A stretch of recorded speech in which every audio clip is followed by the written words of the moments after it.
utapeli. All those things promising, he will not do anything. He promised us atatumalizia barabara ya Mau Mau kwisha. Nitajenga hii. So today he does not come to our place. The last time alikuja pale Embu in November, alijaribu kuenda uongo ya housing. Washirika wakabuka kumwambia tutaki uongo hapa tena. Hiyo mambo ya uongo peleka huko Western. Akajaribu kuongea mambo ya SHA, akaambiwa hatutaki uongo. Kwetu amejulikana na ndio humuone huko.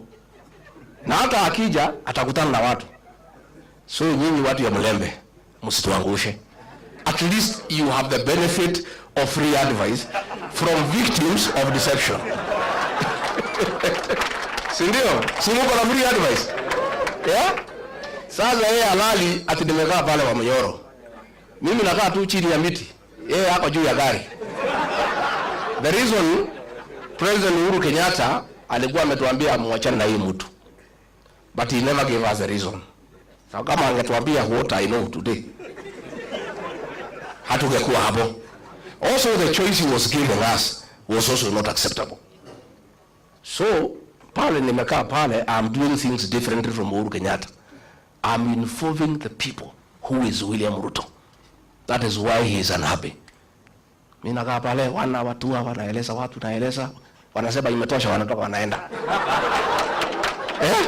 Nakaa pale na mapasta na waeleza wanachukua Biblia wanatoka wanaenda.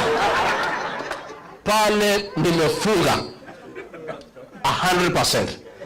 Hata kupata agents, hatapata agents ya kusimamia kura yake. So nyinyi viongozi wetu, tafadhali naomba pia Eugene Wamalwa and your team, and then unite the Mlembe nation. Don't agree to be divided. Mimi alitaka kugawanya mlima east and west, nikamkataza. Akajaribu kugawanya counties, nikamkataza. Don't allow it. Mlembe nation, you have 5 million votes, nendeni muunganishe. Stephen Kalonzo Musyoka pale Lower Eastern 4 million, nenda unganishe.